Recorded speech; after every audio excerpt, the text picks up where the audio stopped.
Deus querido, somos gratos a Ti, até mesmo nos momentos em que o nosso coração nos pede para reclamar, nos dá motivos aos nossos olhos para murmurar.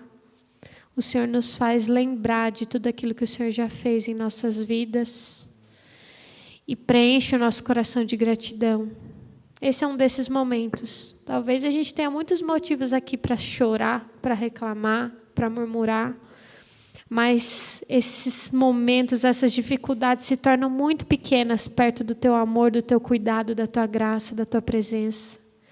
Te agradecemos, ó Pai, e te pedimos, dá-nos um coração grato.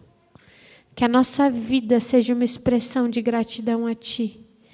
E que no som da Tua voz, na percepção da Tua presença, os nossos medos, as nossas angústias, as nossas aflições, nos deixem, nos abandonam, sumam.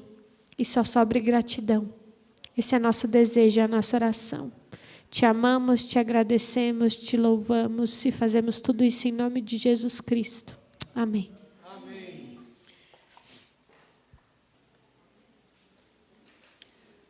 Graça e paz, irmãos. Eu senti o desejo muito grande no meu coração de estar trabalhando aqui, dando essa aula. Eu amo dar aula, né? Tanto que eu era professora. E eu amo lecionar, principalmente quando se fala das coisas de Deus, né? Eu gosto muito. Então, hoje nós vamos aprender sobre...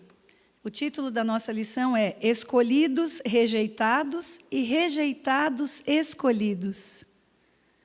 Escolhidos, rejeitados e rejeitados escolhidos. Esse título, acho que já remete a vocês a alguma coisa assim, do reino de Deus. E é exatamente isso. Nós estamos estudando uma série de lições sobre o reino de Deus, não é? E hoje não vai ser diferente, nós vamos continuar nessa parte falando sobre o reino de Deus. E aí nós temos, então, vamos já abrir nossas Bíblias em Mateus capítulo 21, porque nós vamos, a partir de Mateus capítulo 21, nós vamos estudar o texto bíblico central desta lição. Vamos primeiro orar, né? Mais uma vez vamos orar, nos colocar na presença do Senhor, pedir a direção dEle. Senhor Deus, eterno Pai, te louvamos, te agradecemos por essa oportunidade. Mais uma vez estamos aqui na Tua casa de oração para aprender mais de Ti na Escola Bíblica Dominical. Te agradeço, ó Pai, pela oportunidade de estar aqui à frente, como superintendente, mas também como professora, para ser instrumento vivo nas Tuas mãos, ó Deus. Ó Pai, eu quero ser aqui um instrumento para que a Tua palavra seja ensinada, seja ministrada aqui neste momento, ó Deus, conforme ela foi preparada e Tu colocaste no meu coração. Que seja, Senhor, uma bênção para todos nós aqui, Senhor, para todos que nos acompanham também. Ó Deus, que a Tua palavra seja falada aqui, seja ensinada, sem nenhum desvio, ó Deus, mas tudo de acordo com a Tua vontade, tudo de acordo com a Tua verdade, Pai. É a nossa oração em nome de Jesus. Amém, Senhor. Amém. Bom, a lição de hoje, ela vai falar sobre a parábola das bodas. Aí vocês vão falar, mas o ano passado nós estudamos tantas parábolas, não é?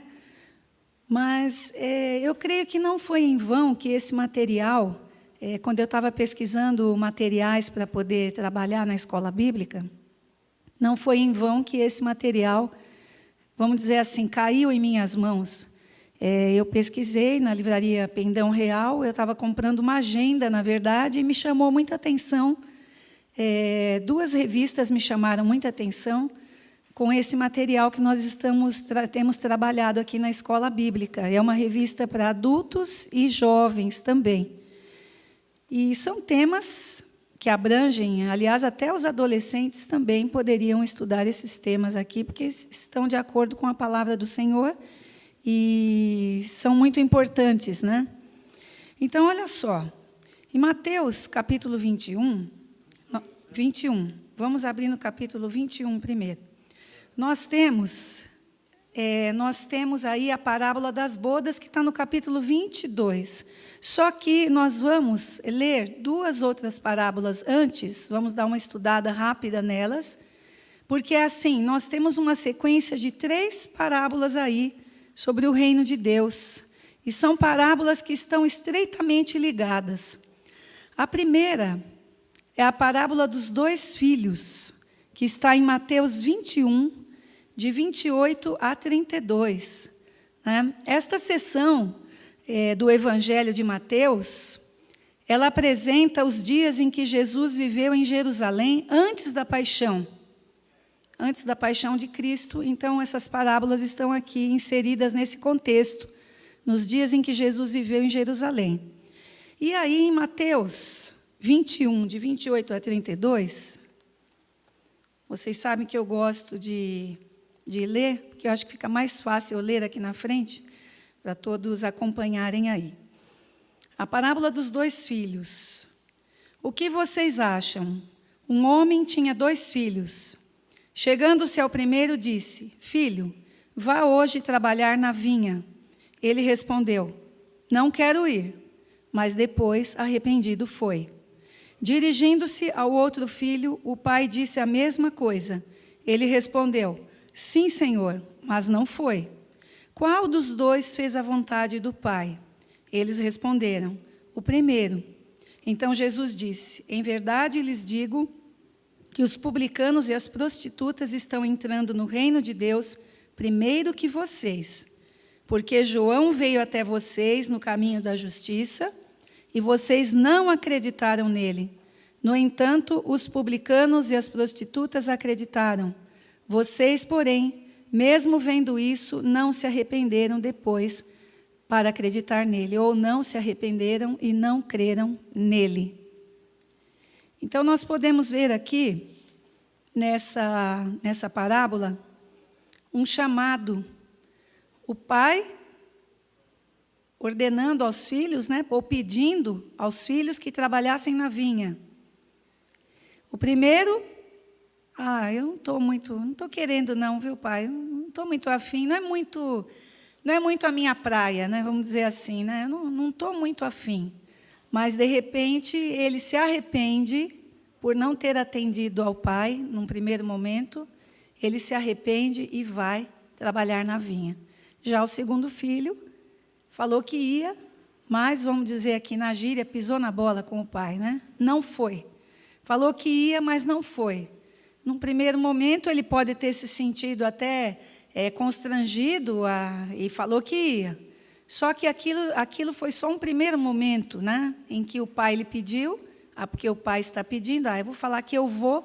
Talvez ele já tivesse a intenção de não ir, ou talvez não. Talvez seja o contrário do primeiro filho, se arrependeu de ter falado que ia, e não foi, não é? Então, nós já vemos aí a vinha. Depois nós vamos analisar melhor a parábola das bodas. Essas parábolas aqui são apenas para nós mostrarmos a vocês que elas estão interligadas, estreitamente interligadas e bem próximas umas das outras, quando Jesus já estava inserindo aí esse assunto do reino de Deus. E eu fiz uma anotação aqui, só que eu não estou encontrando, mas tudo bem. Posso falar? Depois nós temos... Isso, pode falar. Mas qual é a condição ideal? Tinha um filho que... Todos nós temos filhos, Um disse que ia e não foi. O outro disse que não ia e foi. As 2 condições não são ideais. Qual é a condição ideal no relacionamento de pais e filhos? Filho, vai trabalhar. O ideal seria, tá bom, meu pai, eu vou e vai. Esse é o ideal. Mas a vida está cheia de condições não ideais, principalmente na época de Jesus, onde quem disse que ia, não foi e ainda estava atrapalhando. E os publicanos e meretrizes, você vê que os corruptos, fiscais corruptos e meretrizes sempre juntos. O que Jesus falou? Muitos deles se converteram e foram. e eles vão preceder vocês no critério de importância de Deus. Eles vão estar na frente de vocês, vos precederão nos reinos dos céus. Ou seja, é mais fácil eles irem para o céu do que vocês que são, né, que se acham, né, na sua soberba. Eles estão agradando mais a Deus do que vocês, que se acham. Vocês nem precisam de médico. Então, é uma coisa para a gente pensar. Qual é o ideal? O ideal é nós, como filhos, dizermos sim e ir, e obedecer. E aqui são duas situações não ideais, mas transformadas pelo poder de Deus. Obrigada. E a gente pode também pensar aí numa situação em que muitas pessoas são chamadas, são chamadas num determinado momento, e aí elas se comovem, o Espírito Santo toca no coração, mas é só aquela coisa de estar convencida. Ela se convence que a palavra de Deus é a verdade, se convence sobre a salvação de Jesus Cristo, até acredita que é tudo verdade, só que ela não se converte verdadeiramente. É aquele fogo de palha, né? A gente pode ver, assim, muitas vezes, quando eu era criança, as igrejas, principalmente a IPI, eu nasci na IPI, né? Fui a primeira criança que nasceu lá na igreja de Diadema, e eu nasci na IPI, fui criada na IPI. E o que acontece? A gente via que naquela época, quando era criança, havia muito esse hábito dos pastores fazerem apelo. Então, você via assim, que ia haver um culto evangelístico, por exemplo, ou vinha um pregador de fora, aí as pessoas da igreja convidavam outras pessoas para estarem ali presentes, ouvir a palavra. E muitas vezes eu via assim, multidões irem à frente, se convertendo. Só que daqueles que iam à frente, 2, 3 só ficavam ali firmes, convertidos na igreja. Então, eles sentiram o chamado de Deus, eu vou. E foram, num primeiro momento, como esse segundo filho aqui.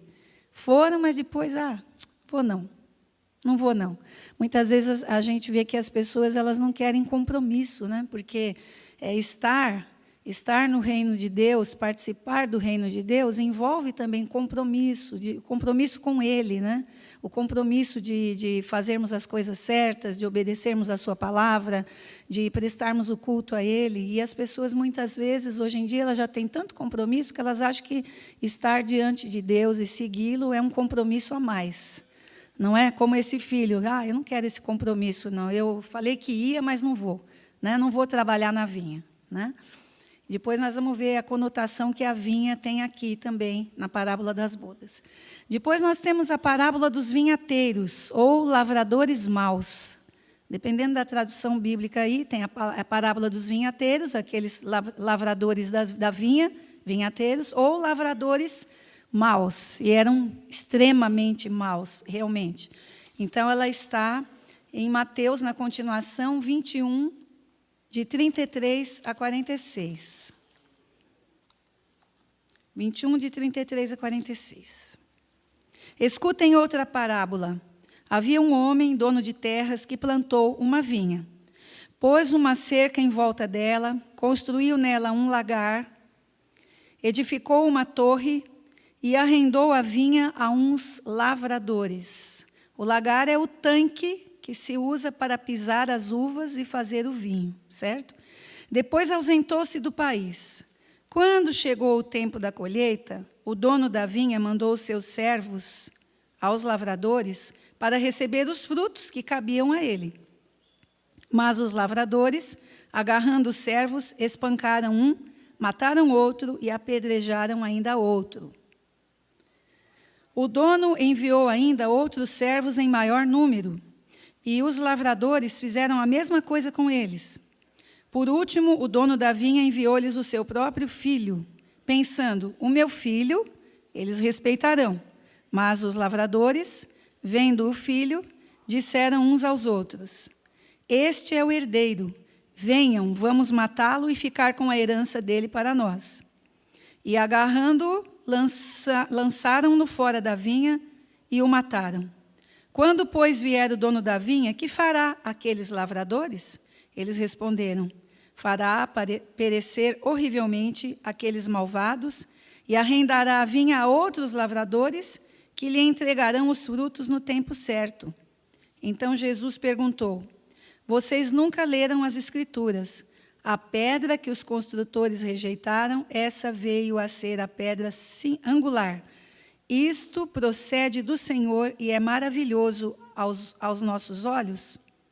Portanto, eu lhes digo que o reino de Deus será tirado de vocês e entregue a um povo que lhe produza os respectivos frutos. Todo o que cair sobre esta pedra ficará em pedaços, e aquele sobre quem ela cair ficará reduzido a pó. Os principais sacerdotes e os fariseus, ouvindo estas parábolas, entenderam que Jesus falava a respeito deles.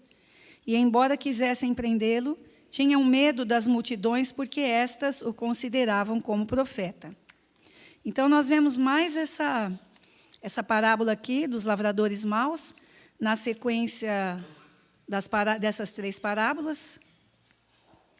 Então, assim, nós vemos que as correspondências metafóricas aí são óbvias, as correspondências aí de metáforas. O dono da vinha, quem é? O dono da vinha é Deus, não é? A vinha, que é a vinha? É o reino de Deus, isso. E os servos são os profetas. Quem é o filho? Impossível vocês não saberem, né? O filho é Jesus. Os lavradores maus, quem são os lavradores maus?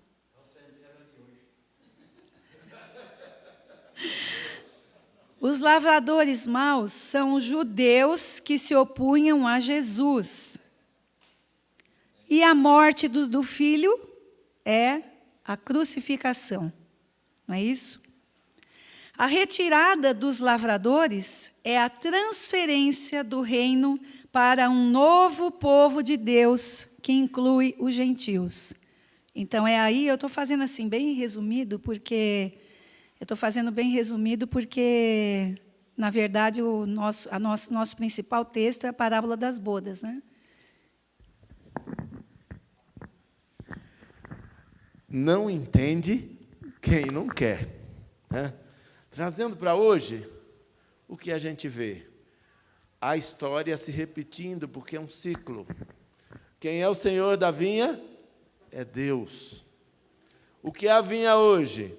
A obra, o reino de Deus, que tem a igreja como sua agência, não é? Os lavradores maus, os líderes inescrupulosos do nosso tempo, pessoas que deveriam ser exemplo e não são, e ainda remam contra, sabotam a obra de Deus. E, pasme, existe isso nos nossos dias. E quem eles mataram? Jesus, e hoje eles estão matando o quê? Os ministérios, os líderes, os pastores fiéis. E o que mais nós temos?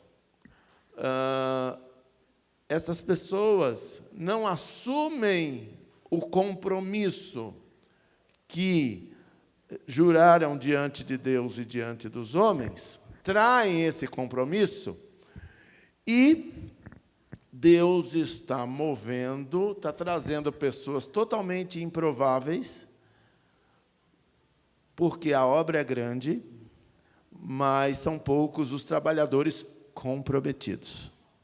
E Deus está levantando outras pessoas totalmente improváveis, na ótica humana, para levar adiante a sua obra, que vai continuar apesar da oposição. Porque o dono da obra é Deus. E nós que estamos aqui ou ali, somos os trabalhadores. Mas isso é, sobretudo, dos líderes. Jesus está falando com os líderes infiéis que matam a obra de Deus, com sua falta de seriedade, com o seu pecado da desonestidade. Então, quando você vai ler aí os escribas e fariseus sabiam que Jesus estava falando sobre eles. Porque Jesus não é à toa que ele é o mestre. Ele consegue ter uma mensagem direta, objetiva, e é por isso que queriam matá-lo, né? Eles não podiam suportar a verdade. Obrigada. Quer participar? Opa.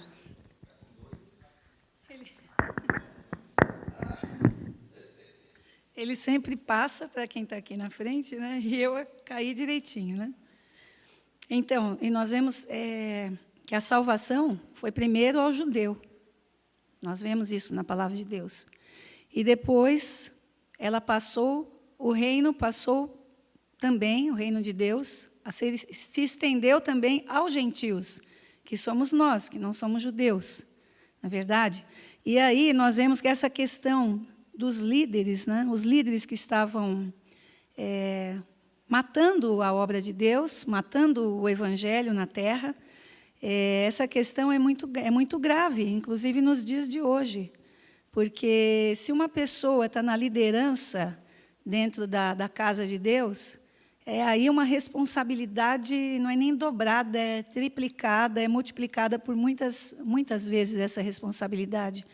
Então, a pessoa, quando ela tem, aquele que lhe dá mais, que é dada maior responsabilidade, mais lhe será cobrado, não é verdade? Isso também está na palavra. Mas quem está na liderança, seja qual for a parte, o departamento, a liderança de um modo geral na obra de Deus, essa pessoa precisa estar sempre aos pés do Senhor, buscando sabedoria, porque tem muito aquela coisa que eu estava comentando até com o Márcio vindo para cá, tem muito aquela coisa de, hoje em dia, do querer aparecer, né? Eu já comentei isso em outras igrejas por onde eu passei também. Aparecer e mostrar o quê? Me fala. O que o ser humano vai mostrar?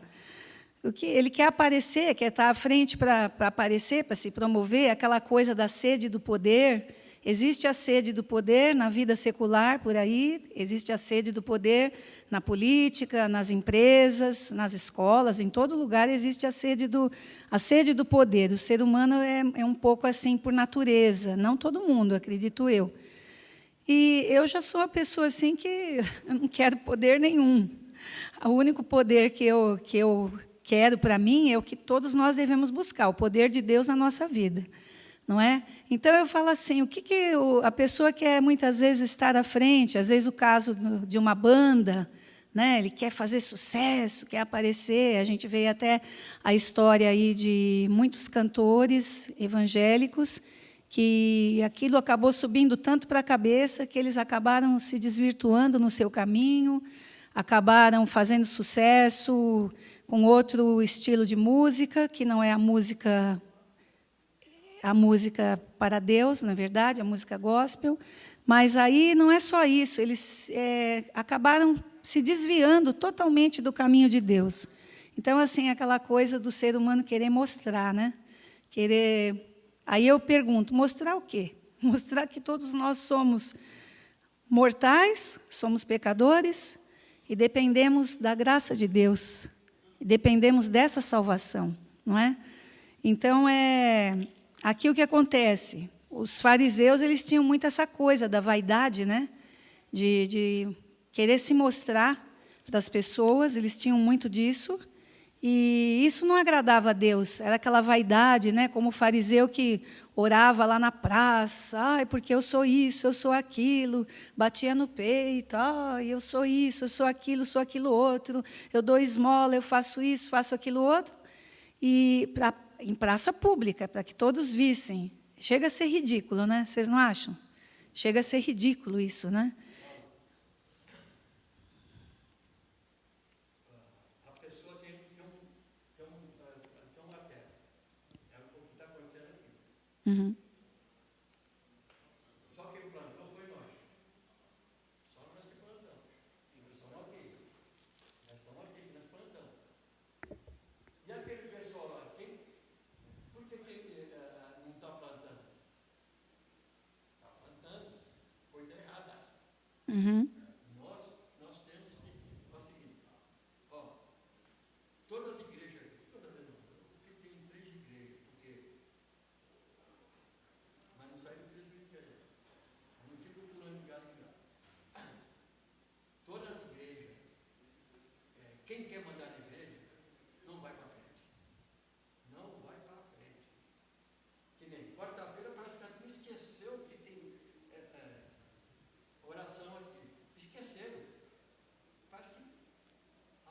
Uhum. A minha cabeça não está boa. Cara, que está bom? Está bom para outras coisas. Nós temos que bater o pé e ficar aqui. Nós temos que ficar aqui. O exemplo, nós temos que dar exemplo. Eu tenho que dar exemplo. A gente me pega tanto no pé que tem coisa que é para mim falar, eu não posso falar. Fica quieto, fica quieto. Senhor Deus é maravilhoso. Eu estou aqui, eu estou muito contente. Pena que eu estou doente. Mas antes de eu partir, eu vou fazer muita coisa aqui. Amém. Tá bom. Amém. Vem, Alexandre. A tocar gente da igreja, não. Pelo contrário. Nós segurar. Resumindo vamos ver se eu vou resumir corretamente, né? O que o irmão Alfeu falou. Ele tem uma dificuldade para usar o microfone, mas eu vou resumir aqui.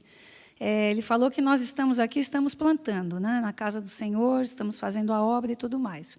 Só que existem aqueles que se colocam como se fossem donos da obra, não é isso, senhor Alfeu? Donos da obra. Por outro lado, outros também, muitas vezes até os próprios que se colocam como donos da obra, donos da igreja, eles não comparecem aos trabalhos da igreja, que são trabalhos que nós fazemos aqui para louvor e adoração a Deus, para oração, para crescimento, para estudo bíblico, como acontece aqui na escola bíblica. Então, nós não podemos nunca perder de vista que o dono da vinha, o dono da obra é Deus. Ele é o dono da vinha, né? É dono desse reino. Ele, tão somente Ele. E nós estamos aqui a seu serviço. Nós estamos aqui a seu serviço. Nós somos os lavradores bons, na verdade, né? Pode falar. Eu falei com uma pessoa aqui da igreja, falei mesmo. A igreja não tem dono, o único dono é Cristo. Sim. Fechou a cara para mim. Você não escutou direito? O que é que eu falo de você? Uhum. O único dono é Cristo, é verdade. Ele é o Senhor da vinha, Ele é o Senhor da igreja, o Senhor do reino. Pode falar, irmão, por favor. Eu vou tentar falar, vou tentar não polemizar. Bem, em relação ao poder, tem eu sempre lembro disso, sabe? E é uma coisa. Foi um presidente dos Estados Unidos, morreu assassinado, né, o Abraham Lincoln, né? Ele dizia assim: se você quer conhecer o caráter de uma pessoa, dê poder para ela. E isso daí, eu sempre me policio nisso e enxergo isso em algumas pessoas, principalmente no meio secular, né, quando acabam subindo, quando subitamente elas começam a ser promovidas e muda já, né? E eu sempre procurei me policiar nisso. Tem coisas que a gente tem responsabilidades que a gente não tem como não fugir delas e delegam para nós. Mas eu nunca procurei mudar meu jeito de ser, não. Até as pessoas já do mais simples até o mais alto escalão já perguntaram: nossa, mas você é engenheiro mesmo? Eu falei: eu sou, mas você é tão diferente dos outros. Eu tenho Deus no coração, não sei se... Não posso falar dos outros, posso falar por mim, entendeu? O testemunho que eu tenho Deus no coração, sou temente a Deus, e nós somos, perante Deus, nós somos todos iguais. É isso que eu falei para ela, e ela, nossa, ficou super contente, porque é uma oportunidade ainda de falar de Deus para ela, né? E quanto ao que o senhor Alfeu está falando, eu acho assim... a gente está aqui na igreja para o único motivo que nós fomos feitos, para louvar e adorar a Deus, né? Sim. E aqui a gente consegue a graça, né? E eu tenho um testemunho para dar. Eu não ia dar agora, mas vou dar porque eu acho que é uma oportunidade. Sim, porque quando falar. veio ontem, eu já fiquei já tinha vindo já antes, mas veio um outro, né? Primeiro que no convênio o meu procedimento cirúrgico está marcado já 15 de maio. E ontem eu nem esperava, eu recebi uma ligação do SUS, que também está marcado para o dia 13 de maio, e pode ser que antecipe, né? Porque eu vou fazer amanhã mais exames pré-operatórios, porque já para cirurgia. Se não der, vai fazer. Mas eu agradeço a Deus, porque isso é resposta de oração. Porque eu coloquei, eu não guardei para mim o problema, eu abri para a igreja. E a igreja tem louvado comigo, não é desde esse problema de saúde, é bem desde antes, entendeu? Então, desde antes tem louvado, e Deus tem feito transformações na vida, e isso é um testemunho. Quando, na época da pandemia, só estava eu e a Ingrid vindo na igreja. Eu e a Ingrid. Hoje, pela graça de Deus, todos voltaram para a igreja, todos. E não foi por força, não foi por amor, não foi pela dor. E isso foi por quê? Porque teve crê no Senhor Jesus e será salvo tu e sua casa. Se tiver é o suficiente. Então, nós estamos aqui. A Ingrid não estava com sono, não ia vir. Aí a Cília ligou, vem buscar ela que ela vai. Então, é isso. O seu Feu está certo. Tem que estar aqui. Mas, se a gente fizer a nossa parte, partir de nós, a graça vai ser estendida para os outros. Esses que estão aí dormindo, que eu falo, não é um dormindo, é um dormindo figurado, né? Que está ali, está afastado, eles vão se voltar, porque tem a sementinha plantada, entendeu? Espero que não seja pela dor, mas que seja pelo amor. Amém. Amém. Irmãos, aqui, agora vamos para a parábola das bodas, que é a principal aqui dessa sequência. Então, nós vemos que essas duas parábolas anteriores já vinham preparando o assunto, preparando o campo, se bem que essa dos vinhateiros, ou dos lavradores maus, também é uma parábola bem completa, não é? É uma parábola bem completa em que dá para nós fazermos as correspondências das metáforas aqui, né? Ela fica muito óbvia para nós.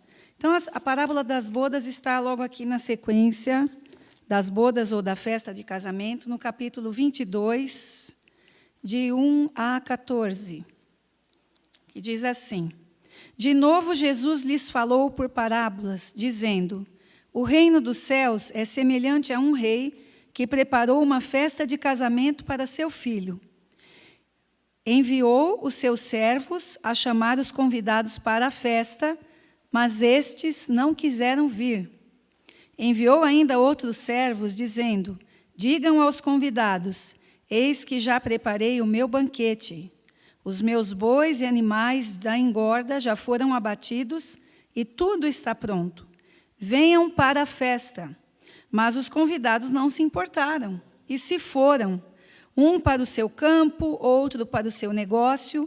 Outros, agarrando os servos, os maltrataram e mataram. O rei ficou furioso e, enviando as suas tropas, exterminou aqueles assassinos e incendiou a cidade deles. Olha só. Então disse aos seus servos: A festa está pronta, mas os convidados não eram dignos. Vão, pois, para as encruzilhadas dos caminhos e convidem para o banquete todos os que vocês encontrarem. E, saindo aqueles servos pelas estradas, reuniram todos os que encontraram, maus e bons. E a sala do banquete ficou cheia de convidados. Mas, quando o rei entrou para ver os que estavam à mesa, notou ali um homem que não trazia veste nupcial e perguntou-lhe: Amigo, como você entrou aqui sem veste nupcial? E ele emudeceu. O traje próprio, né, para a festa, ainda mais num palácio. Então o rei ordenou aos serventes: amarrem os pés e as mãos dele e atirem-no para fora, nas trevas.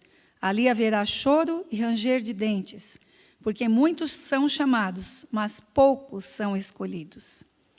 Então, olha só, nós vemos aqui essa terceira parábola, e a principal da sequência, não que seja a principal, né, a principal do texto do estudo de hoje, né?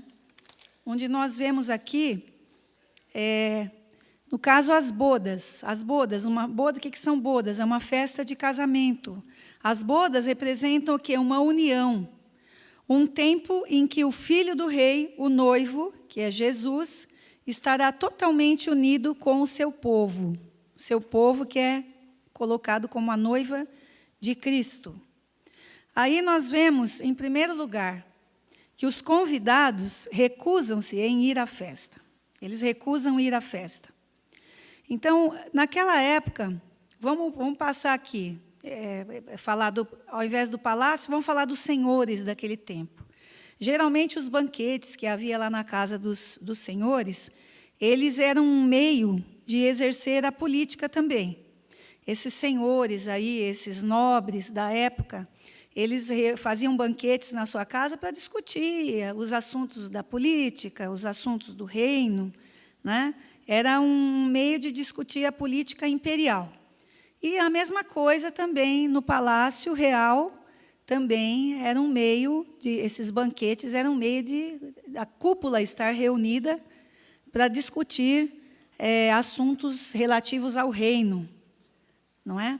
O rei que dispunha de grande poder, ele ia dizer ali o que iria acontecer no reino. Ele era o soberano. Então, praticamente, ele não ia pedir muito a opinião de todos ali, mesmo sendo todos da nobreza. Mas o que ele ia fazer? Ele ia comunicar, né? Eu resolvi que vou fazer isso, vou fazer aquilo outro, né? Pode falar. Uma coisa que hoje para nós é difícil, que é estar à mesa com nossos inimigos, naquela cultura era uma demonstração de poder. Ele convidava para estar à mesa com ele o inimigo, os reis concorrentes. Isso está claro no Salmo 23, muita gente não entende. Prepara, Senhor, uma mesa perante mim, na presença do inimigo. Não é que ele morresse de amores pelo inimigo, é que isso era uma demonstração de poder. Convidava o inimigo para sentar-se à mesa com ele para ver como ele era grande. E quanto maior o banquete, mais poderoso era o rei. Exatamente. E muitos desses banquetes aí, inclusive, como ele falou, o inimigo estaria à mesa, porque nessa demonstração de poder, o rei iria comunicar. Então, eu resolvi, né, que no meu reinado, que eu vou fazer isso, vou fazer aquilo outro, vou aumentar a taxa de impostos, ou isso, né, porque o povo sempre pagou impostos desde antigamente, né, isso daí é até bíblico, né. Então, o rei simplesmente comunicava. E claro que ele sabia que haviam inimigos à mesa ali, tanto que ele os convidava, né. Só que esse banquete aqui era diferente, não era. Poderia-se até ter discussões sobre as coisas do reino, sobre política, mas era uma festa de casamento, né? Era o casamento do príncipe. Seria, né, a festa do casamento do príncipe, o filho do rei, né? Então, o rei, além de falar, poderia até falar nessa festa, no momento em que a cerimônia teria terminado, durante o banquete, ele poderia fazer ali as atualizações dos principais acontecimentos ou mudanças que estavam por vir ali no reino. Então, o que acontece?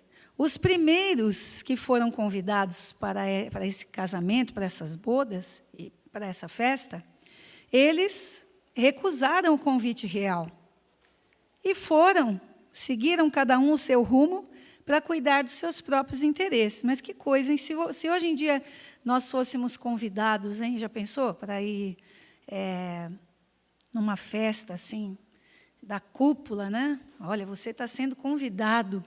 Dificilmente, acho que nós não iríamos, não é? Sim, sim. Ele está dizendo que, o seu Alfeu está dizendo que essa festa não era num dia de domingo para fechar a igreja, né? Aí, muitas vezes eu recusei ir a festas assim, a uma festa importante, porque era justamente no dia em que eu ia prestar o culto a Deus na igreja. Então, eu recusei mesmo, nós recusamos. E aqui, então, os primeiros que foram convidados, o rei deveria ter a sua lista lá. Eles recusaram para cuidar dos seus próprios interesses. Isso, já pensou? Parecia até um ato de rebeldia política, né?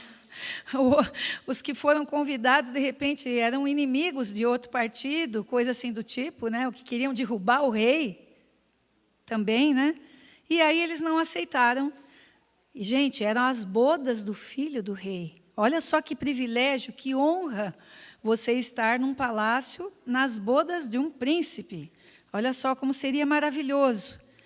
Então, esse primeiro convite, acredita-se que o rei mandou a pessoas bem posicionadas, que executavam a política do rei no seu dia a dia. Eu creio que não foi muito bem ali para os inimigos. Pode ser que tivesse inimigos ali no meio também, talvez ainda não do conhecimento do rei, mas esse rei aqui, ele sabia de tudo, né?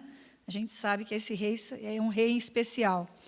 Então, essas pessoas, os primeiros a serem convidados, eram pessoas bem posicionadas na sociedade. Então, aí nós podemos até relacionar esses primeiros convidados ao povo judeu, não é? Podemos relacionar a eles, ao povo judeu. E o convite, com certeza, é claro, ele foi enviado com antecedência. Foi enviado com antecedência e os servos foram chamados convidados quando tudo já estava pronto. Mas estes rejeitaram de última hora. Embora já soubessem, o convite geralmente se fazia um convite com antecedência, né? Até hoje é assim, para a pessoa se preparar e colocar uma veste de acordo, né? Colocar as vestes de acordo com a festa, ainda mais uma festa num palácio. Então, mesmo assim, o rei enviou um segundo grupo de empregados, insistindo ainda no convite a essas pessoas, porque o banquete já estava pronto. E aí, vocês não vêm? O rei mandou dizer, se vocês não vêm, já está tudo pronto, né? O banquete já está pronto. O estilo pessoal do rei e o fato de ser um segundo convite deixam bem claro que as atitudes daqueles que rejeitam são de desdém ao soberano. O que é desdém? Às vezes a gente usa muito essa palavra desdém. Quer falar, Edith? Não? Às vezes a gente usa muito essa palavra desdém e não sabe bem o significado dela. O que é desdém? É altivez, é soberba, indiferença, é um desprezo arrogante. Como que a pessoa se achando altivo, né? Sou melhor que ele. Ele é o rei, mas eu, imagina, primeira oportunidade que eu tiver de derrubar esse rei aí, eu vou derrubar para colocar o outro, né? O outro lá. Então, foi uma atitude de desprezo mesmo ao soberano. Além da recusa de alguns ao convite, um grupo maior acabou espancando e matando os servos do rei. A gente vê que na cultura daquela época isso era muito comum, né? A própria palavra de Deus, através dos seus textos, nos mostra que era muito comum isso, era meio que terra sem lei, né? Naquele povo, naquela época, eram tempos bárbaros, né? Tempos em que haviam leis, porém era muito difícil o controle, né? Para que todos seguissem essas leis. Era muito comum. O próprio rei, né? O próprio rei ali mandava matar também. Então, as guerras eram muito comuns, né? As conquistas de território eram muito comuns nesse tempo. Então, nós vemos que era o costume das pessoas, me desagradou, já ia para cima, espancava, chicoteava, matava, né? Hoje em dia, nós vivemos numa sociedade mais organizada, tem os crimes aí, mas eu não posso, né? Estou chateada com o Cairo, vou lá dar uma surra no Cairo na porta da igreja. Já pensou? Né? Que coisa horrível, né? Era mais fácil eu apanhar dele, né, do que... Seria mais fácil eu apanhar, né, nessa briga. Então, assim, era uma coisa muito comum daquele tempo. E aí, o que aconteceu? Eles espancaram e até mataram os servos do rei. Gente, era um convite. Olha que convite para participar de um banquete maravilhoso no palácio. E eles tiveram essa atitude, né? Nós podemos, só para terminar essa parte aqui, nós podemos afirmar que isso foi uma rebelião, pois esses atos questionam a soberania do rei. Isso foi uma rebelião mesmo, né? Os atos questionaram a soberania do rei. Aí o rei reage. A cidade, não só eles foram assassinados, né?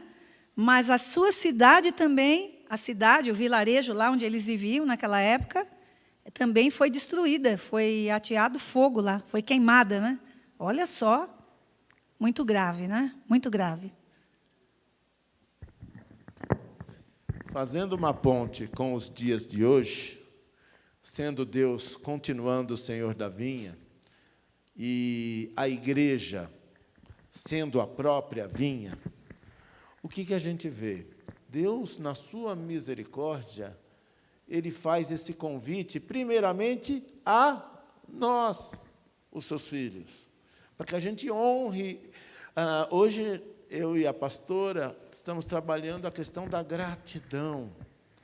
Vir à casa de Deus nunca deveria ser um sacrifício, especialmente para os líderes, especialmente para mim, que sou pastor. Mas eu não tenho tempo. Então, não sirvo para ser pastor. Porque o lugar de eu estar no domingo é aqui. E aqui é o lugar, porque no sentido espiritual, quando nós nos reunimos em culto, ou em escola bíblica, ou em qualquer atividade da igreja, ainda que social, Deus está colocando um banquete diante de nós, que é a força para nós continuarmos como súditos fiéis do Rei. A igreja é a noiva, e Deus está nos chamando. E o que acontece? Ele chamou uma vez, mandou, naquele tempo, mandava chamar, que eram os líderes, os profetas, os seus mensageiros. Não deram ouvidos. Aí ele falou, talvez eles não tenham entendido. Na sua misericórdia, ele deu mais uma oportunidade. Foram lá, mataram. Como é que se mata o ministério? Boicotando, sabotando, falando mal. Quando você não vai, normalmente, quem dá mais trabalho na igreja é quem trabalha menos. Quem corneta, sabe o que é o verbo cornetar? Quem fala mais mal é quem não está com o coração na obra. É quem não ajuda, como os escribas e os fariseus, nem com um grão. Então, o final deles é esse, é certo. E pela graça de Deus, Deus está dizendo, rogai aos... A seara está pronta. Rogai ao Senhor da seara que mande mais trabalhadores, comprometidos. Tem gente que você fala assim, você vai, tal. Não, eu tenho um compromisso. Tem todos os compromissos do mundo, menos com a casa de Deus. Isso é uma vergonha. Qual o nome disso? Relaxo, falta de respeito para com Deus. Então, irmãos, nós vemos aqui que a obra vai sair com ou sem nós. Quando nós chegamos, a igreja já dependia de Deus. Quando nós formos embora, a igreja vai continuar dependendo de Deus, porque Deus é o Senhor da igreja. Mas gera lamento. A caminhada no deserto demorou 40 anos e podia ser em 40 dias. Por quê? Porque tinha gente que remava contra. Tinha gente que sentia saudade do... Ai, que saudade do pãozinho de arroz. Se ainda fosse picanha, né? O pãozinho de arroz lá do Egito. Ai, que saudade. E empacou a obra. Foi 40 anos no deserto. Quando podia ser um tempo melhor. Mas no tempo de Deus, tudo vai acontecer. Tudo que Deus planejou... Porque para Deus não há impossíveis. E Ele vai trazer pessoas que não eram povo dele. Já que você tem a herança e não quer, eu vou pegar de você e vou dar a outro. Porque aquele que tem, Deus acrescenta mais. E aquele que não tem, até o que tem lhe será tirado. Mas a obra do Senhor... E outra coisa que... normalmente eram os inimigos, né, que ele chamava para demonstrar poder. No caso das bodas do Cordeiro, os inimigos não vão estar lá. Sabe por quê? Porque é preciso estar com as vestes apropriadas para esse grande momento. E quem não estiver com as vestes apropriadas das bodas, né, não entrará. Trazendo isso para a nossa realidade de igreja, desde pequenininho, eu não sei se aconteceu com vocês, mas domingo era o dia do Senhor e você ia, toda a roupa nova que você ganhava, você estreava na igreja, a roupa mais bonita, cabelo curtinho para testemunhar. Eu sei que nós estamos em outro tempo, né? Mas cabelo curtinho para testemunhar. E o caminho era a igreja. Você só não ia para a casa de Deus se você estivesse morrendo. Porque o compromisso, o dia do Senhor era... O pastor até falava, não aceite emprego de motorista de ônibus, porque motorista de ônibus trabalha dia e domingo, e cobrador. É óbvio que nós vivemos outro tempo, mas esse senso de importância da convocação que o nosso rei faz para que nós nos preparemos para o ensaio das bodas, nós não podemos brincar com isso, porque isso é uma desfeita, isso é desaforo. Quem diz não para Jesus, para as coisas de Deus, é passível de juízo. Todo aquele que nele crê, não pereça, mas tenha a vida eterna. Porque quem não crer, quem não obedecer, perecerá. O caminho dos ímpios, que são como a moinha que o vento espalha, perecerá. Nós temos a bem-aventurança de estarmos aqui ouvindo essas palavras de Jesus. Desculpa que eu me empolgo. Não, é bom porque é uma participação também, né? Se alguém mais quiser falar alguma coisa, por favor, hein? Fique à vontade. Depois nós tivemos houve a escolha de outros convidados, né? Dos versículos 8 a 10. Os que tinham direito ao convite, na verdade, recusaram-no. E, por isso, tornaram-se indignos dele. Contudo, o plano do rei de realizar a festa do seu filho não poderia fracassar. Aquilo tudo que Deus faz não fracassa, né? A obra de Deus nunca fracassa, porque Deus está à frente do reino. Então, o rei escolhe outros convidados, como nós vimos ali, que são caracterizados agora como bons e maus. Então, aí ele estende esse convite a outros, já que os primeiros se tornaram indignos. Olha quantas coisas ruins eles fizeram, além de não aceitar o convite, né? Espancaram, mataram pessoas e tudo mais. Não são pessoas da elite urbana, mas de qualquer um, sem nenhuma importância. Então, aí ele falou, agora eu não vou chamar mais a elite, aqui os nobres, né? Eu não vou chamar os nobres, os escolhidos nobres para essa festa. Agora eu vou estender o convite a qualquer um que estiver ali, na rua, na calçada. Então, ele deu ordem aos seus servos, né, para que chamasse a todos. Lá em Lucas, capítulo 14, versículo 21, eu vou ler para vocês, está dizendo assim, ó, é um pouco diferente dessa parte aqui de Mateus. Sai depressa para as ruas e becos da cidade, ruas e becos, e traze para aqui os pobres, os aleijados, os cegos e os coxos. Então, agora o convite se estendeu a esses. Não era mais para a nobreza que rejeitou, mas para esses todos. Esses novos convidados representam, no caso, o povo de Deus, que constituirá o Israel de Deus. Não é verdade? Os primeiros convidados, acreditamos, foram os judeus, né, que a salvação se estendeu primeiro a eles, e eles rejeitaram. Rejeitaram, e aí se estendeu aos gentios também essa salvação. O propósito do rei se cumpre, a festa é celebrada com a participação de pessoas que nem sequer eram consideradas naquela época. Nem sequer eram consideradas. Aí, só para pontuar aqui, nós vemos nessas parábolas, que a primeira e a segunda, no caso dos 2 filhos e dos vinhateiros, repreendem os líderes porque estavam fugindo das exigências de Deus. E na parábola das bodas, os acusa de recusarem o convite e a mensagem de Deus. Tá? Agora, voltando aqui, nós vemos aqui, em terceiro lugar, uma pessoa sem veste nupcial, como o texto nos mostra aqui. A cena final é uma cena inesperada, pois o rei não costumava comer com seus convidados, mas ele comia à parte, talvez ali na sua câmara real, né?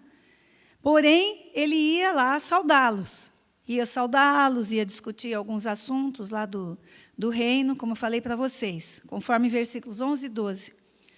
De acordo com o costume oriental, a ausência deste traje significava uma violação dos costumes tradicionais, porque eles verificaram ali, eu já li, não vou ler de novo, né?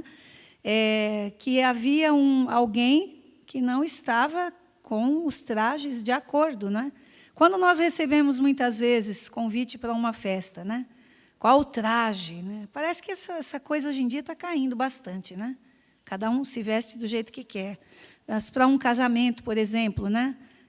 Quando tem lá as damas de honra da noiva, né? Às vezes teve casamento que teve até do noivo, né? É meio difícil acontecer, mas eu vi acontecer. Então aí já se combina. Olha, eu quero que todas venham. A noiva combina que quer que todas usem um traje, vamos supor, lilás, ou então rosa, azul claro, não sei, de acordo com o gosto da noiva, de acordo com a decoração. Então, assim, é sempre dependendo da festa, tinha-se muito, alguns anos atrás, esse costume, traje social, traje esporte chique. Mas lá nessa época, o costume, nas tradições lá, eram as pessoas usarem, ainda mais uma festa, umas bodas, num palácio real, tinha uma roupa apropriada. Você não ia poder entrar na festa de chinelão, né, de sandalhão, de qualquer jeito.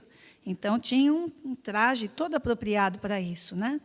E aí, verificou-se, o rei mesmo viu que havia uma pessoa ali que estava totalmente fora de contexto nos seus trajes, né? E isso daí era tido como uma violação dos costumes tradicionais da época, um menosprezo ao anfitrião, né? O cara vai todo relaxado lá de bermuda, chinelão, às vezes até meio sujo. Só dei uma passadinha. Não existia isso naquela época, né? Então, a mesma coisa ele fez como aqueles que rejeitaram o convite, menosprezando o anfitrião. Parecia até que era um infiltrado ali, né? Um infiltrado ali na casa do rei. O rei, então, ordenou uma sentença.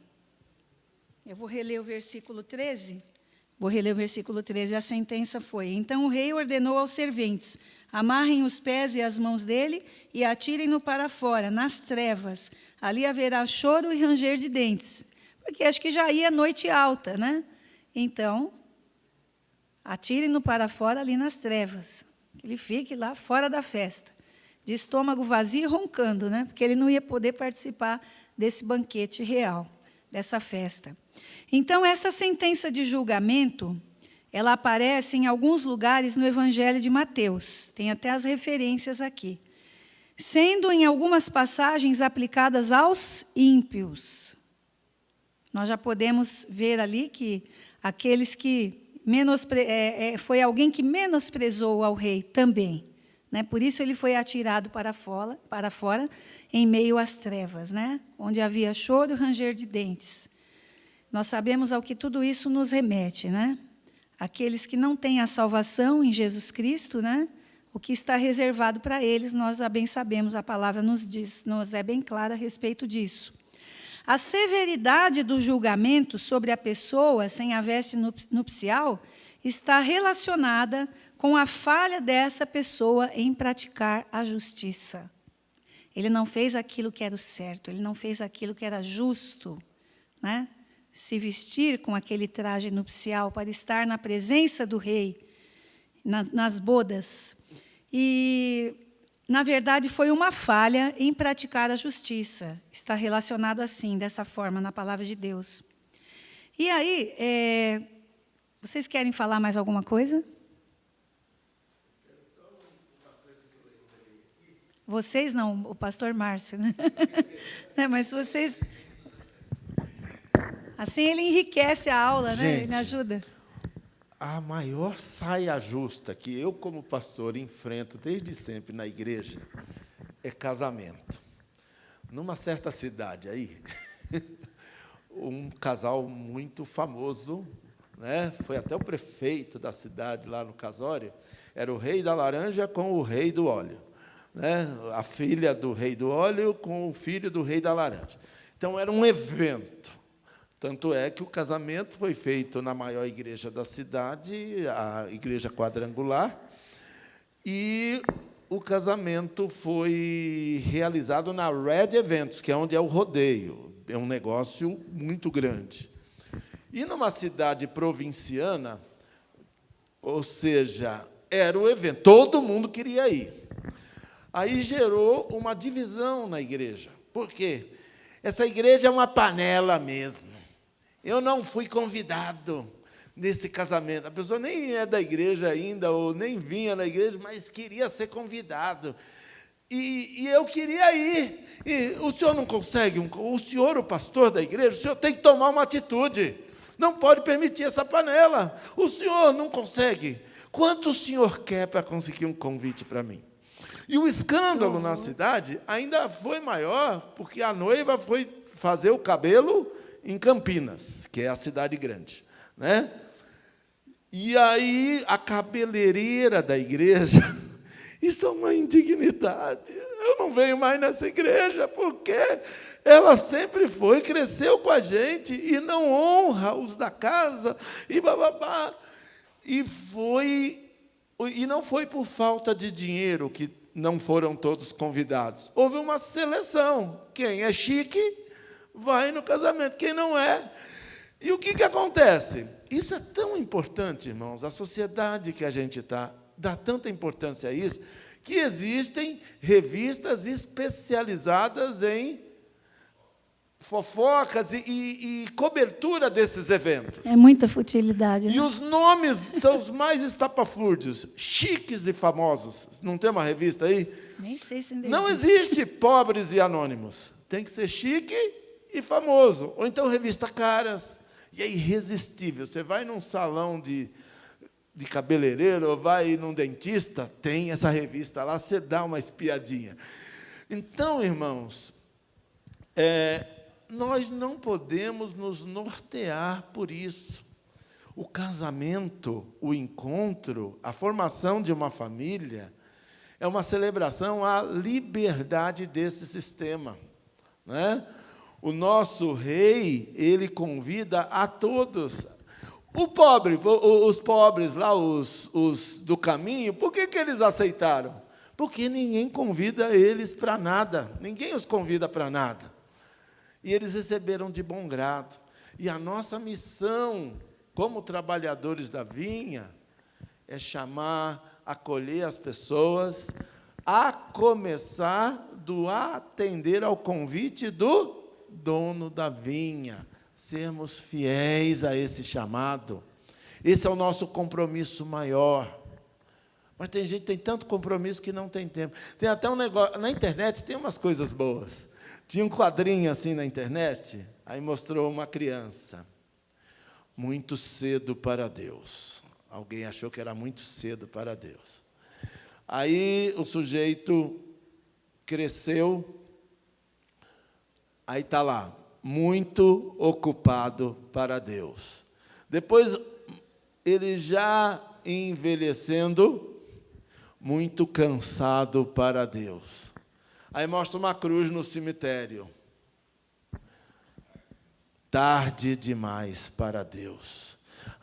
Os sinais da vinda do noivo se mostram a cada vez. Não vê quem não quer. No mundo animal, no Animal Planet, que às vezes a gente assiste, qual é o veadinho, a corça, que é comida, que o leão ataca? A que está separada, bebendo água ali, inocente. E ele ataca logo no pescoço, aqui, para sufocar. Tem crente que está assim, está largado. nós temos que estar juntos.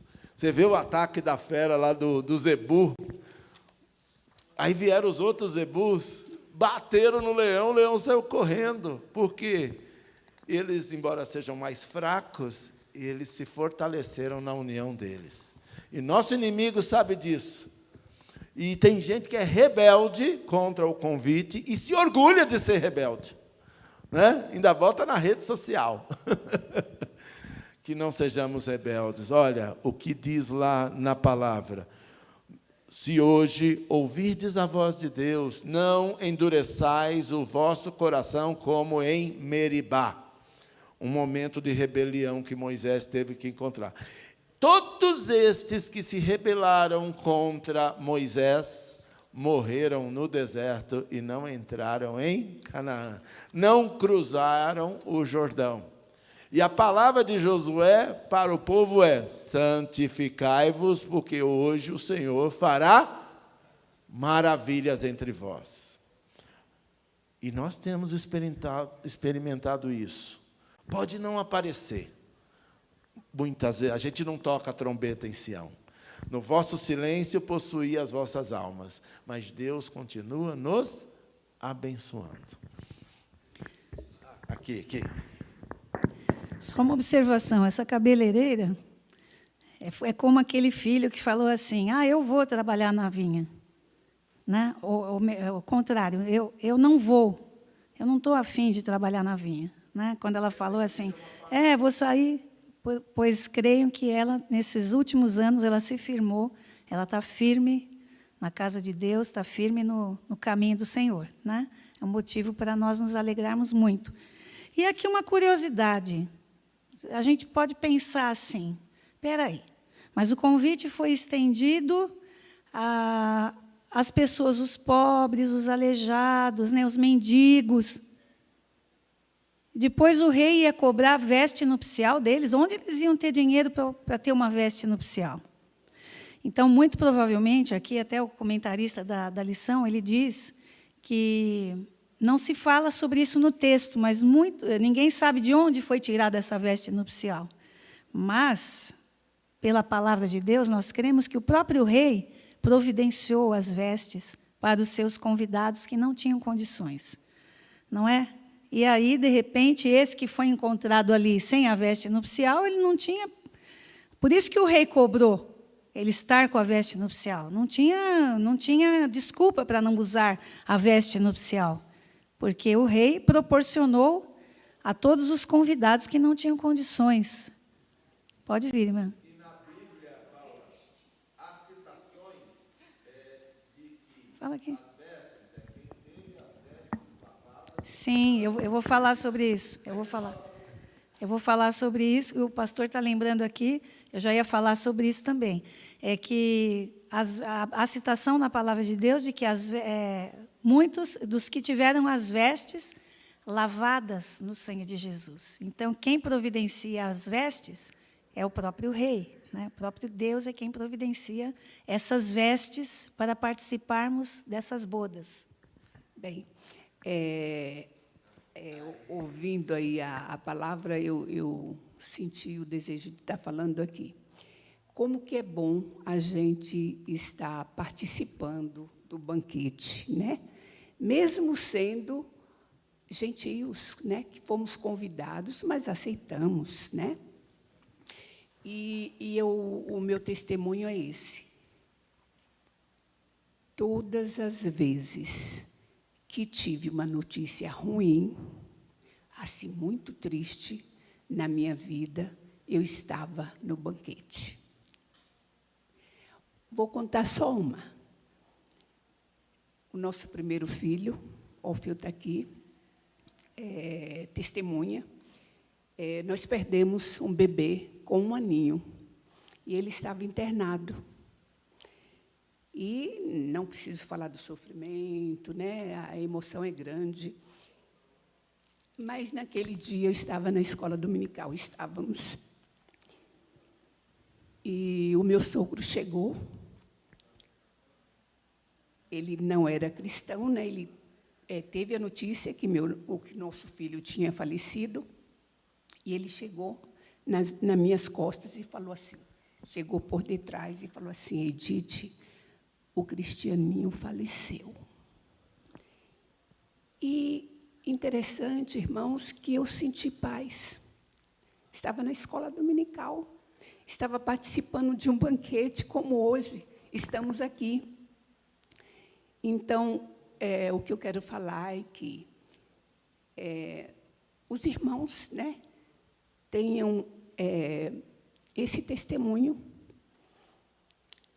que nós devemos estar sempre participando do banquete, né? E também sobre a veste, aquele que foi lançado nas trevas, eu acredito, como o rei, ele tinha, né, e tem as vestes para cada um de nós, brancas, né, alvejadas, brancas como a neve, eu acredito que lá na Bíblia não fala, na parábola não fala. Mas eu, quando leio, eu penso assim, era um rebelde. As vestes foi apresentada para ele, porque ele não iria entrar ali naquele banquete, ele não iria sentar ali na mesa. Eu acredito que ele falou, não quero, e entrou e sentou. Não, assim como, né? Eu acredito assim, porque senão ele não teria sido lançado, né, nas trevas. Então, a lição de hoje veio a calhar, né, para mim estar lembrando desse testemunho. Que Deus abençoe, minha irmã. Amém. Obrigada. Ele se infiltrou, na verdade, ali, né? A gente pode até comparar com a parábola do joio e do trigo também, né? Ele estava infiltrado, né? Ele estava infiltrado ali, e aí foi identificado, né? Foi identificado e lançado fora. Então, vamos partindo para a conclusão. Só um minutinho, pode falar. Queria fechar aqui essa aula com um testemunho.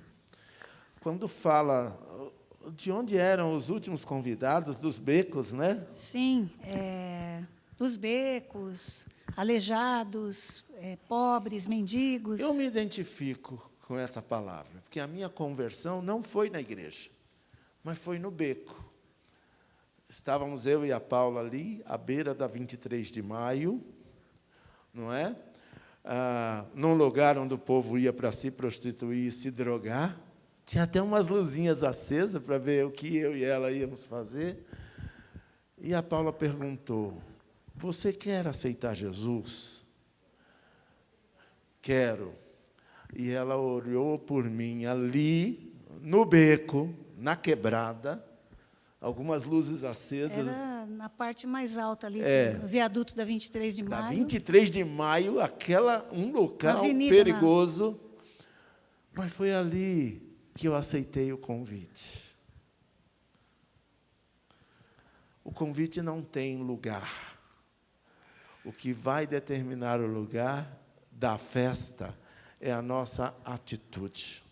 E hoje nós somos muito mais pressionados para nos rebelarmos contra o chamado de Deus. Todos nós temos todas as desculpas para não estarmos na casa de Deus. Eu já trabalho 16 horas por dia, estou muito cansado. Domingo é o dia de eu caminhar no parque. Domingo, esquece Deus. Domingo é o dia meu, nada mais justo. Eu mereço. Né? Alguns crentes até dizem. E quando a palavra nos diz para buscar, em primeiro lugar, o reino de Deus e a sua justiça, para quê? Todas as outras coisas vos serão acrescentadas. E a pessoa inverte, né? Tem compromisso com tudo, menos com Deus. Pastor, vivemos em outro tempo, é o dia da minha cervejinha. Né? Não estou criticando ninguém, estou só fazendo uma constatação. Se hoje ouvirdes a voz, diga sim. Venha, mas não venha assim, eu vou me arrastando, não, vou com alegria. Davi sabia do que estava falando. Alegrei-me quando me disseram: vamos à festa, às bodas do Senhor. É isso. Nosso coração está aqui, na obra, porque nós temos gratidão por aquilo que Deus fez e tem feito em nossas vidas. Amém. E terminando aqui, irmãos, porque já está dando quase 11 horas, a declaração do final do texto, que está no versículo 14, diz assim: porque muitos são chamados, mas poucos são escolhidos. Não é? Ela indica a amplitude do chamamento. Muitos, praticamente todos, né, são chamados, mas poucos escolhidos. Então, essa amplitude do chamamento é no sentido de que todos são chamados, pois o Evangelho é oferecido a todo o mundo. Mas o uso da oportunidade que é proporcionada acaba se restringindo a algumas pessoas que permitem que Deus complete a obra por ele começada. Então, são poucos que permitem que essa obra seja completa em suas vidas. Há também a inversão de valores que o reino de Deus traz, pois é em meio à minoria que o reino de Deus frutifica. É uma minoria, mas uma minoria significativa, uma minoria que trabalha, né? E aqui, o convite ao banquete messiânico é dirigido a todos sem distinção. Os que recusaram o convite acabaram abrindo a oportunidade para outras pessoas. Então, deixaram suas vagas para outros, digamos assim, e o anfitrião tinha esse desejo de estender o convite a outros, dando-lhes esta oportunidade. E ainda mais uma coisa importante aqui, na parábola, como na parábola dos vinhateiros, né, essa parábola das bodas também se refere à morte dos servos, mas fala principalmente sobre o que perdem as pessoas que ignoram o convite para o banquete, inclusive da perda de lugar privilegiado. A perda de lugar privilegiado. Por isso, o título da nossa lição, que a princípio pode ser que, eu creio que vocês já logo entenderam, né, o título da lição, que é Escolhidos, Rejeitados e Rejeitados, Escolhidos. Né? Primeiramente, quem foi escolhido acabou sendo rejeitado. E quem era rejeitado acabou sendo escolhido. Né? Pode falar, irmã.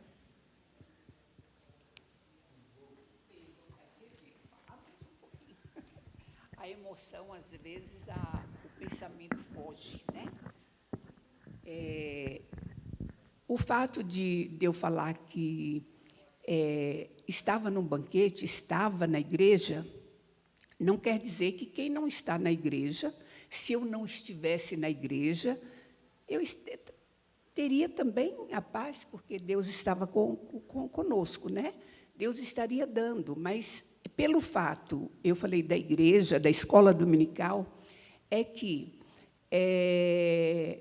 ali, quando eu sentia eu sentia dor, realmente, porque o primeiro filho, novinha, né? Mas eu já fui para o pastor e falei para ele já orou, a igreja toda orou, então, confortável, né? A gente está em união. É por isso que eu pedi mais um pouquinho a fala para dizer. Não quer dizer, eu não estou criticando quem não está aqui na igreja. Não, porque aqui é um templo, né? A igreja somos nós, né? Que Deus abençoe a todos. Obrigada. Amém. Então, que Deus abençoe, irmãos. Alguém quer colocar mais alguma coisa? Nós já estouramos o nosso horário aqui. A gente pensa que essa lição é pequena, mas tem tanta coisa para a gente aprender, para a gente comentar, que, de repente, até extrapola o horário, né? Em cima do que a dona Edith falou, eu vejo assim, todos nós somos templos, mas todos nós somos templos de Deus, né? Que quando Jesus ele partiu, ele deixou o Espírito Santo. E só que tem uma coisa, eu acho assim, quando nós estamos em comunhão com Deus, é diferente, entendeu? Quando você expõe um problema, no caso dela, que perdeu um filho, ela já estava em comunhão aqui e amparada. Agora, se você... não que Deus não vai estar com você, que Deus fala na Bíblia, né? Em qualquer circunstância, que Ele vai estar conosco, nas aflições, né?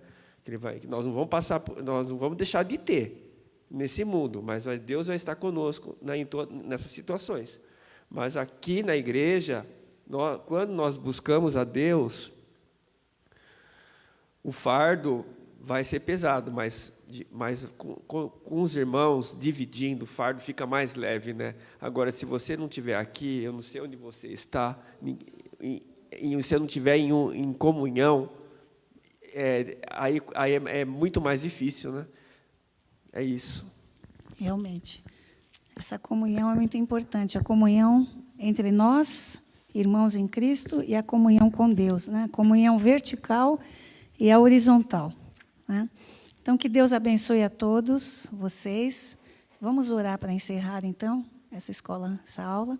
Senhor Deus, eterno Pai, nós te agradecemos, ó Deus, pelo tanto que nós podemos aprender estudando a Tua palavra, Senhor.